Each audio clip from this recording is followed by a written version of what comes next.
Sometimes mysteries are solved by chance. This is also the case with this impressive story that took place a few years ago. It was an icy morning in Pennsylvania, and contractors were renovating a wooden deck attached to a 100-year-old home in Pittsburgh. New owners had bought the house, and the contractors were given the task of renovating it. But when they began pulling up the old and rotten wooden decking, they made a discovery. Something had been buried there, beneath the home's deck. An ominous mystery had been hanging over the town for decades. Was it about to finally unravel? But before we start our story, smash the like button, make sure to subscribe, and hit the notifications bell so you won't miss any new stories. The red bricked house on Black Street, situated on the northeastern side of Pittsburgh, had been built at the beginning of the 20th century. However, in 2018, the house was undergoing an enormous renovation project set in motion by the home's new owners. But when contractors began to focus on the back of the property, what they found quickly turned the dream home into a living nightmare. Underneath the old wooden deck was something that made the workers stop dead in their tracks. They immediately notified the homeowner and called the police, who began an official investigation. Although there was a massive effort to identify what they had found, nobody involved had any inkling that they were about to solve a 50-year-old mystery. Therese Rocco, a retired cop, thought she could finally put the ghost who had haunted her for so many years to rest. It was her neighbor, Mary Aruri, who had gone missing from the house on Black Street back in 1964.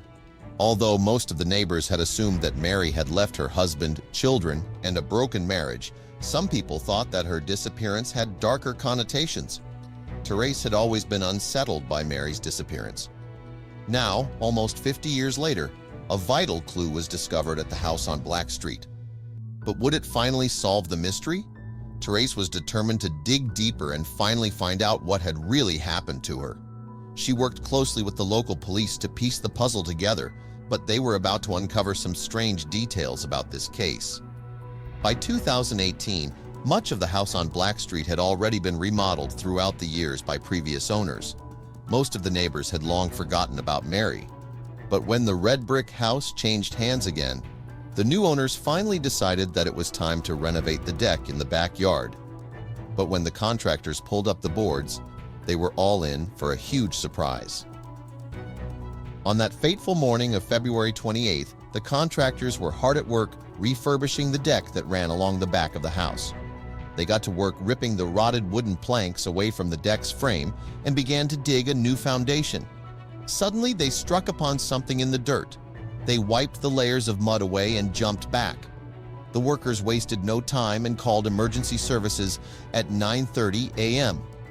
An investigation was soon underway, and it wasn't long before the house was swarming with police. You see, the workers had uncovered human remains underneath the house. Investigators initially believed that the remains were linked to a woman who had gone missing. However, when they enlisted the help of Therese Rocco to identify them, the case took a bizarre turn. It was pure coincidence that Therese had once lived near that old house on 5445 Black Street, and she also possessed memories of the couple who had lived there. In fact, her memories were so vivid that she recalled the special bond she had shared with Mary. I was just a young girl, and she came to the door with this tiny little baby, and she put the baby in my arms and said, "I want you to be the godmother," Therese recalled. According to the reports, Albert and Mary had purchased the home on Black Street during the 1960s. They lived in the home for a few years with their 2 children, but Therese remembered that their relationship had been troubled, to say the least. But it was only in 1964 that life in the Aruri household was changed forever. It was the year that Mary disappeared. According to her husband Albert's account, Mary had just packed up all her belongings and had taken off, leaving him to look after their 2 children. By that time, Therese had completed her training as a policewoman. She led the local missing persons unit, but no record of Mary's disappearance was ever made because she had left of her own accord. But then, rumors began to circulate. There were whispers throughout the neighborhood that Mary had been unfaithful to her husband.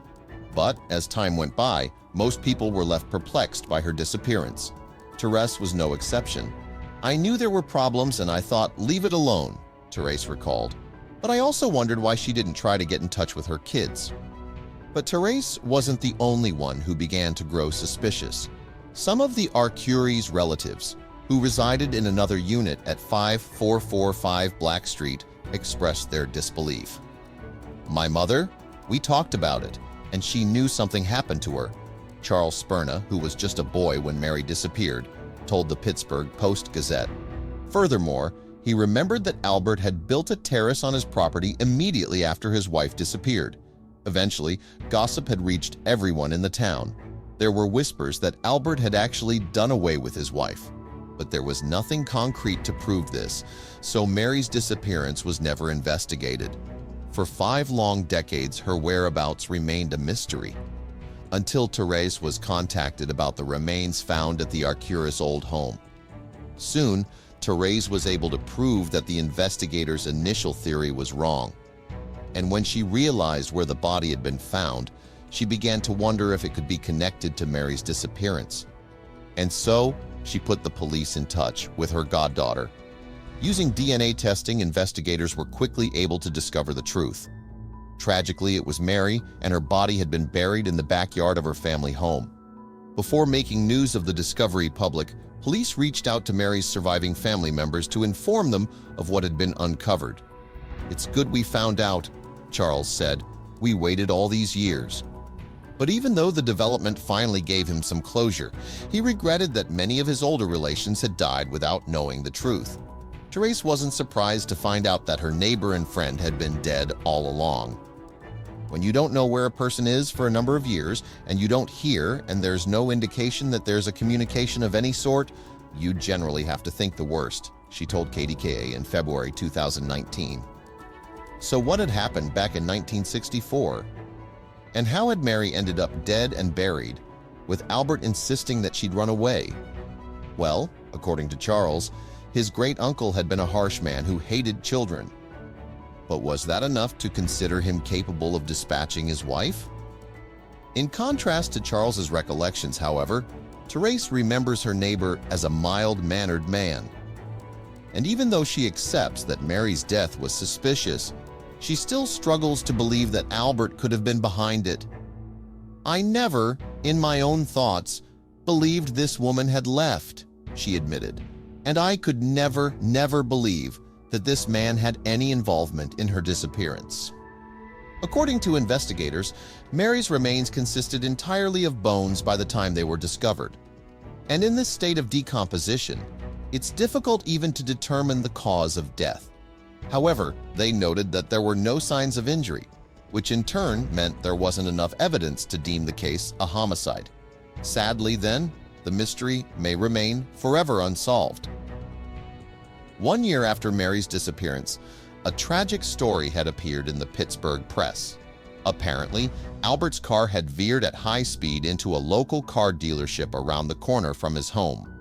According to the report, the accident had been fatal and Mr. Aruri passed away at 40 years of age.